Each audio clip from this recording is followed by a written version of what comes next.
அஸ்ஸலாமு அலைக்கும் வரஹ்மத்துல்லாஹி வபரகாத்துஹு. புகழ் அனைத்தும் இறைவன் ஒருவனுக்கே. அன்பிற்கு இனிய நண்பர்களே, நேற்று நான் பல செய்திகளை சொல்லும் பொழுது ஹஜர் தீக் என்ற இடத்தில் ஒரு பெரிய போர் நடைபெற்று வருவதாக சொன்னேன். அந்த போர் சம்பந்தமான வீடியோ காட்சிகளை கஸ்ஸாம் படையணியினர் இன்று வெளியிட்டிருக்கிறார்கள். அதை இங்கு நம்ம வெளியிட முடியாது. அந்த காட்சிகள் படுபயங்கரமாக இருக்கிறது.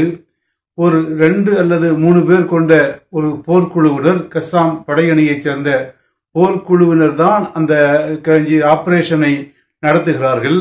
அவர்கள் செல்வதை பார்க்கின்ற பொழுது அவர்களுடைய காலில் செருப்பு கூட இல்லை. காலுக்கு செருப்பு கூட இல்லாத ஒரு படையினர் இந்த மிகப்பெரிய வல்லரசுகளின் உதவியை பெறுகின்ற படையை எதிர்த்து நடத்துகின்ற போர் தான் இந்த போர். அப்போ இந்த காலில் செருப்பு கூட இல்லாம அவர்களுடைய முகாமுக்குள்ள நுழைகிறார்கள். அவர்களை தாக்கி அளிக்கிறார்கள். இவர்களில் ஒருவருக்கு கூட இறையருளால் சேதம் இல்லாம அவர்களை தாக்கி அளித்ததோடு மட்டும் இல்லாமல் அவர்களுடைய முகாம்களில் இருந்த ஆயுதங்களையும் அள்ளிக்கொண்டு தங்களுடைய இந்த மறைவிடத்திற்கு திரும்பிவிட்ட செய்தியைத்தான் நேற்று சொல்லியிருந்தேன்.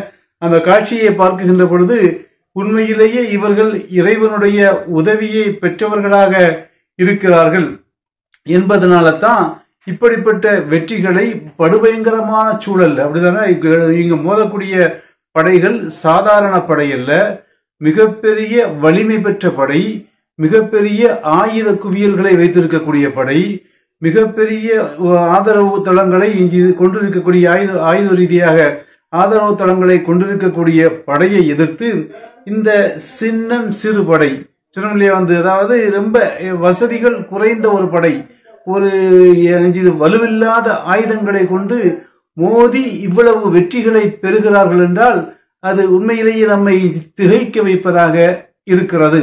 அன்பிற்குரியவர்களே, அந்த நேற்றைய செய்தியினுடைய தொடர்ச்சி. அது மாதிரி இன்றும் அந்த கஸ்ஸாம் படையணியினர் ஏராளமான செய்தி குறிப்புகளை வெளியிட்டிருக்கிறார்கள். அவர்கள் வெளியிட்ட சில செய்தி குறிப்புகளை சொல்லிவிடுகிறேன். முதலாவது விஷயமாக, அந்த 7 வீரர்களை கொண்ட ஒரு படையை இந்த சில கையெறி உண்டுகளை கொண்டு செய்றாங்க. கஸ்ஸாம் படையினர் தாக்குகின்றனர். வடக்கு காசாவிலே தாக்குகின்ற பொழுது இந்த தாக்குதலுக்கு அகப்பட்டு அவர்கள் சில பேர் காயமடைகிறார்கள். வேறு சில பேரும் செய்றாங்க உயிரிழக்கிறார்கள். இவர்களை பாதுகாப்பதற்காக வேண்டி அடுத்து ஒரு மீட்பு படை வருகிறது. அந்த மீட்பு படையை 3வது ஒரு கையெறி குண்டை நாங்கள் பயன்படுத்தி வீழ்த்தினோம் என்று ஒரு செய்தி குறிப்பை ஹமாஸனுடைய ராணுவ பிரிவான கதாயிபுல் கஸ்ஸாம் வெளியிட்டிருக்கிறது. அது மாதிரி கான் யூனிஸனுடைய வடக்கில் ஒரு இஸ்ரேலிய படை வாகனத்தை நாங்கள் 105 ஏசியன் ஏவுகணைகளை கொண்டு தாக்கி அளித்தோம் என்று ஒரு செய்தி குறிப்பையும் வெளியிட்டிருக்கிறது. அது மாதிரி அந்த பிரான்சினுடைய நாடாளுமன்ற உறுப்பினர் ஒருவர், அவருடைய பெயரு தாமஸ் போர்ட்ஸ், இவர் நேற்று பிரான்ஸ் அரசுக்கு எழுதிய கடிதத்தில் பிரான்ஸ் அரசுக்கு குறிப்பிட்டிருக்கக்கூடிய விஷயத்தில் சொல்றாரு, இஸ்ரேல்ல 4000 பிரெஞ்சு நாட்டவர்கள், இரட்டை குடியுரிமை பெற்ற பிரெஞ்சு நாட்டவர்கள், அப்போ குடியுரிமை இஸ்ரேலையும் இருக்குது, பிரெஞ்சிலையும் இருக்குது. அந்த இஸ்ரேல் ராணுவத்தில் அவங்க சேர்ந்து நினைச்சாங்க போராடி கொண்டிருக்கிறார்கள். இவர்கள் நிகழ்த்தக்கூடிய போர்க்குற்றங்களுக்கு இஸ்ரேலில் இவர்கள் நடத்தக்கூடிய போர்க்குற்றங்களுக்கு பிரான்ஸ் தான் பொறுப்பாகும். ஏன்னா அவங்க பிரான்சுடைய குடியுரிமை பெற்றவங்களாக இருக்கிறாங்க. அவர்களை கட்டுப்படுத்த வேண்டும் அல்லது அவர்களுக்கு எதிராக பிரான்ஸ் நடவடிக்கைகளை எடுக்க வேண்டும் என்று இந்த பிரான்சுடைய நாடாளுமன்ற உறுப்பினர் தாமஸ் போர்ட்ஸ் நேற்று பிரான்ஸ் அரசை கேட்டுக்கொண்டிருக்கிறார். அது மாதிரி இவ்வளவு பெரிய பிரச்சனைகள் இஸ்ரேலுக்குள்ள இப்போ ஏராளமான பிரச்சனைகள், குறிப்பாக நம்ம சொல்றதா இருந்தாக்கா அந்த 3 கைதிகளை பற்றிய பிரச்சனை மிகப்பெரிய பிரச்சனையாக தற்போது மாறி இருக்கிறது. 3 இஸ்ரேலிய வீரர்கள் அச்சத்தில் உறைந்திருக்கின்றார்கள், பீதியில நிறைந்திருக்கிறாங்க. அதனால அவங்களுக்கு என்னன்னாக்க யாரை பார்த்தாலும் கஸ்ஸாமாக தெரிகிறது, யாரை பார்த்தாலும் சராயல் குதுஸாக தெரிகிறது. இப்ப நேற்று அந்த ஷுஜாயியாவில் நடைபெற்ற போரின் போது 3 இஸ்ரேலிய பணைய கைதிகள் நினைச்சாங்க இஸ்ரேலிய ராணுவமே சுட்டு கொண்டது. அப்படித்தானே? ஏன்னா அவங்கள கஸ்ஸாம் படையணின்னு என்று நினைத்து கஸ்ஸாம் குரூப்ல உள்ளவங்க நினைச்சு சுட்டு கொன்னாங்க. இந்த சுட்டு கொன்ன பிறகு இந்த விஷயம் மிகப்பெரிய விஷயமாக மாறி டெல் அவீவில் மிகப்பெரிய போராட்டங்கள் வெடித்தது. அந்த பணைய கைதிகளுடைய குடும்பங்கள் உண்ணாவிரதம் இருக்காத குறையாக அந்த சுற்றி அந்த இஸ்ரேலுடைய அதிகாரிகளின் வீடுகளை சுற்றி மிகப்பெரிய நெருக்குதலை ஏற்படுத்தினார்கள். இந்த நெருக்குதலை ஏற்படுத்தியதை தொடர்ந்து இஸ்ரேலிய படை இன்று ஒப்புக்கொண்டிருக்கிறது, நாங்கள் அந்த தவறுக்கு நாங்கள் பொறுப்பேற்கிறோம், எங்களுடைய தவறுதான் அது, அதுக்கு படையும் படை தளபதியாகிய நானும் பொறுப்பேற்கிறேன் என்று சொல்லக்கூடிய நிலைமைக்கு அந்த அளவுக்கு அங்கு எதிர்ப்புகள் கடுமையானது. இப்படி இந்த அவர்களாகவே கொண்டு கொள்ளக்கூடிய நிகழ்வுகள் இஸ்ரேல்ல பல இடங்கள்ல செய்கிறது நடைபெற்று இருக்கிறது. இந்த அக்டோபர் 7 போர் தொடங்கிய நாளிலிருந்து ஒரு 20-30 பேருக்கு மேலாக நம்ம சொல்லலாம். இஸ்ரேலிய மக்களை இஸ்ரேல் ராணுவமே சுட்டுக் கொள்ளக்கூடிய அந்த நிகழ்வுகள் அங்கு அதிகம் நடந்து வருகிறது. இது எதனால அப்படின்னு கேட்டாச்சுனாக்கா அவங்களுக்குள்ள இருக்கக்கூடிய அச்சத்தினால, அந்த பீதியினால யாரு என்ன என்று அவங்களால அதாவது அறிந்து கொள்ள முடியாத ஒரு நிலையில இருக்கிறாங்க. அதனாலதான் இதெல்லாம் நடக்கிறது. அது மாதிரி ராய்ட்டர்ஸ் நிறுவனம் இன்னைக்கு ஒரு செய்தியை வெளியிட்டு இருக்கிறது. அந்த செய்தியில ராய்ட்டர்ஸ் நிறுவனம் சொல்கிறது, இந்த கஸ்ஸாம் படை பிரிவினர் தங்களுடைய மேம்பட்ட கொரில்லா போர் முறையினால, மேம்பட்ட அந்த நுணுக்கமான அந்த தாக்குதல்களை அறிந்து வைத்திருப்பதனால அந்த தாக்குதல்களை பயன்படுத்தி காசாவின் சாலைகளை இஸ்ரேல் ராணுவத்தின் பிணச்சாலைகளாக மாற்றியிருக்கிறார்கள்.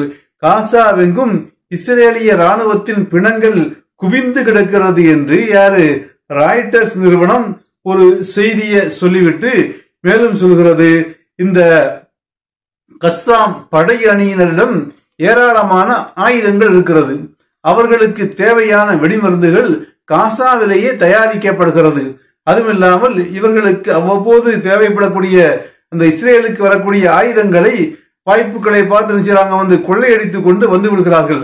அண்மையில நம்ம அந்த ஊர் இருந்துச்சுன்னா நேற்று அந்த ஹஜருத்தீக்குங்கிற இடத்தில் நடந்த போர்ல 2 பேர் அல்லது 3 படை வீரர் போய் போரிட்ட போர்ல அங்கு இருந்தவங்களை எல்லாம் வீழ்த்தி விட்டு அங்கிருந்த ஆயுதங்களை எல்லாம் மல்லிக்கொண்டு களத்துக்கு வந்துட்டாங்க, தங்களுடைய தளத்துக்கு வந்து விட்டார்கள்.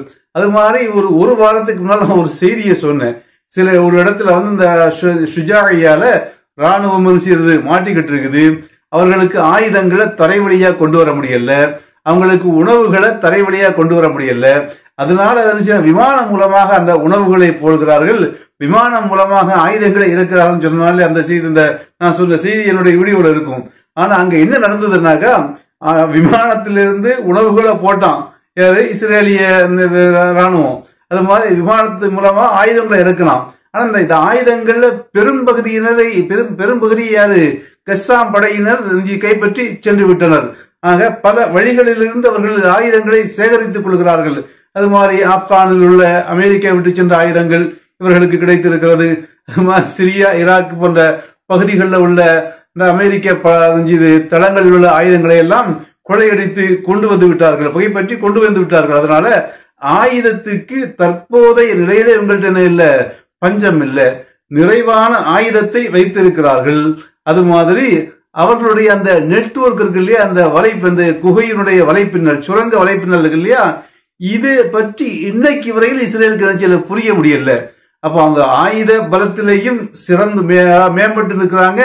அது மாதிரி அந்த குகை இருக்கு இல்லையா, அந்த சுரங்க வலைப்பின்னலை பத்தியும் இஸ்ரேலுக்கு தெரிய முடியாம இருப்பதனால இந்த போர்ல இன்னும் இஸ்ரேல் ஒரு சிறு முன்னேற்றத்தை கூட அடையவில்லை என்ற விதத்தில் ராய்ட்டர்ஸ் அந்த நிறுவனத்தினுடைய செய்தி நமக்கு சொல்கிறது. அப்ப இப்படிப்பட்ட ஒரு சிக்கல்ல இருப்பதனால இஸ்ரேலுடைய அந்த ராணுவ வீரரும் செய்தி தொடர்பாளர் இருக்காங்களா இல்லையா, அவங்க ஒரு விஷயத்தை சொல்றாங்கன்னா இது நெருக்கடியான போராக இருக்கிறது, நம்ம இல்ல டே 1ல இருந்தே நினைச்சிடறோம் பின்னால்தான் இருக்கிறோம். இந்த போர்ல அந்த பொதுமக்களை அவங்க சொல்லல, இஸ்ரேல் அப்பாவிகளை கொண்டதை தவிர நினைச்சான் என்னமோ இஸ்ரேலு வேற எதையும் செய்யல. ராணுவ ரீதியாக எந்த வெற்றியும் இதுவரையிலும் யாருக்கு இஸ்ரேலுக்கு என்ன செய்யல, கிடைக்கவில்லை என்பதை இஸ்ரேலிய செய்தி தொடர்பாளரை இலைமறைக்காயாக இருக்கிறாரு சொல்றாரு. அப்ப இந்த இவைகளை எல்லாம் வாங்கி வைத்துக் கொண்டு இன்னைக்கு அந்த போர் கவுன்சிலுடைய கூட்டம் நடைபெறுவதாக இருக்கிறது. நாளைக்கு என்னன்னு செய்தி தெரியும் இல்லையா? அப்ப இன்னைக்கு அந்த போர் கவுன்சிலுடைய கூட்டம் நடைபெறுகிறது. அந்த போர் கவுன்சிலுடைய கூட்டத்தினுடைய முக்கிய அஜெண்டாவாக இருப்பது என்னன்னாக்கா இந்த பேச்சுவார்த்தைக்குரிய வழிமுறைகளை ஆராய்வது. அப்ப என்ன அர்த்தம்? போரை நிறுத்தி கொண்டு பேச்சுவார்த்தைக்குரிய வழிமுறைகளை ஆராய்வதற்கான ஒரு ஆலோசனை தான் போர் கவுன்சிலுடைய கூட்டம் என்ற பெயர்ல எப்போதும் செய்வது நடைபெறுகிறது. ஆனா அந்த இப்ப தற்போது வரக்கூடிய செய்திகளை பார்க்கின்ற பொழுது இந்த போர்ல இஸ்ரேல் வெல்வதற்கு வாய்ப்பே இல்லை என்பதனால அமெரிக்கா கொஞ்சம் கொஞ்சமா கலட்டி விட்டுட்டு இருக்குது. அவங்க உள்ளுக்குள்ள உதவி செய்யலாம்னு சொல்லுவாங்க, செய்யலாம். ஆனா வெளிப்படையில நேற்று வரையிலும் பக்கபலமான இன்னைக்கு அமெரிக்காவுடைய அந்த 2 முக்கிய அதிகாரிகளை சுட்டிக்காட்டி அதை ராய்டர்ஸ் நிறுவனம் வேறொரு செய்தியை சொல்லி இருக்கிறது. அந்த 2 முக்கிய அதிகாரிகள் என்ன சொல்றாங்கன்னாக்கா இந்த போருக்கும் அமெரிக்கா அது வாஷிங்டன் இது செய்யற போர் இல்ல, பலஸ்தீன் நடக்கக்கூடிய போர் இஸ்ரேல் செய்யற போர், வாஷிங்டன் செய்யக்கூடிய போர் இல்ல. அந்த இஸ்ரேல் மருத்துவமனைகளை அழித்த பொழுது அதற்கு காரணம் என்ன சொல்லிச்சிருந்தாக்கா ஹமாஸுடைய இது மையங்களாக அந்த மருத்துவமனைகள் இருக்கிறது என்று சொன்ன போது கூட நாங்கள் மருத்துவமனைகளை அழிக்க கூடாது என்று அதற்கு எதிரான கருத்தை தான் சொன்னோம். எனவே இந்த போர் இஸ்ரேல் செய்யற போர் தானே ஒழிய நாங்க செய்யற போர் இல்லை. போர்ல தோல்வி என்பது கிட்டத்தட்ட உறுதி செய்யப்பட்டு விட்டதுனால அப்படி முதல்ல செய்யறாங்க, அதிலிருந்து விலகிக் கொள்வதற்குரிய வழிகளை பார்த்து கொண்டிருக்கிறார்கள். அது மாதிரி கத்தாயிபுல் கஸ்ஸாமுடைய வேறொரு செய்தி குறிப்பு சொல்கிறது, எங்களுடைய ஒரு போராளி, இதன பேரு ஒரு போராளி சில கையெறி குண்டுகளை பயன்படுத்தி இஸ்ரேலுடைய ஒரு படையையே தாக்கி அளித்ததாக கத்தாயிபுல் கஸ்ஸாமுடைய வேறொரு செய்தி குறிப்பு சொல்கிறது. அது மாதிரி இந்த காலாட்படை இஸ்ரேலுடைய காலாட்படையை ஷேக் ரிதுவானில் எங்களுடைய படை வீரர்கள் ஏவுகணைகளை தாக்கி அளித்திருக்கிறார்கள் என்ற செய்தி வருகிறது. அது மாதிரி இஸ்ரேலுடைய அந்த ராணுவம் இருக்கு இல்லையா, ராணுவம் பல விதங்களில மன வலிமை இழந்திருக்கிறது. அது மாதிரி இந்த குளறுபடிகள் எல்லாம் வேற நடந்து கொண்டிருக்கிறது. அதனால நான் முதல்ல சொன்னது மாதிரி அந்த 3 பேரை கொன்னதுக்கு நாங்க தான் பொறுப்பு என்று அந்த இஸ்ரேல் அந்த தவறாக நடந்து விட்டது என்று மன்னிப்பு கேட்காத குறையாக சொல்லிவிட்ட நிலையிலேயே இன்னைக்கு வேறொரு நிகழ்வு இன்னொரு ஒரு கைதியை, இன்னொரு அந்த பணைய கைதியையும் இஸ்ரேலிய வீரர்களே சுட்டு கொண்டிருப்பது அது மேலும் அங்கு இஸ்ரேல்ல செஞ்சிருக்கிற பதட்டத்தை உருவாக்கி இருக்கிறது. அதாவது ஐமன் என்ற ஒரு பெண் கைதியை இஸ்ரேலிய ராணுவம் இந்த கஸ்ஸாம் படையினர் என்று நினைத்து சுட்டு கொண்டு இருக்கக்கூடிய ஒரு செய்தி தற்போது அங்கு பெரிய பிரச்சனைகளை ஏற்படுத்தி கொண்டிருக்கிறது. அது மாதிரி இது போல இன்னும் பல செய்திகள் இருக்கிறது. அவைகளை இன்ஷா அல்லாஹ் அடுத்தடுத்த பதிவுகளில் பார்ப்போம் என்று கூறி விடைபெறுகிறேன். அன்பிற்குரியவர்களே, இவைகள் பயனுள்ள செய்திகளாக இருக்கிறது என்று நினைக்கக்கூடியவர்கள் நம்முடைய சேனலை என்ன செய்யுங்க, சப்ஸ்கிரைப் செய்து இணைந்து கொள்ளுங்கள். பெல் மற்றும் ஆல் பட்டன்களை அழுத்திக் கொள்ளுங்கள். உங்கள் நண்பர்களுக்கும் உறவினர்களுக்கும் நமது சேனலை அறிமுகம் செய்யுங்கள் என்று கேட்டு விடைபெறுகிறேன். வாஹிரு தஅவானா அனில் ஹம்துலில்லாஹி ரப்பில் ஆலமீன்.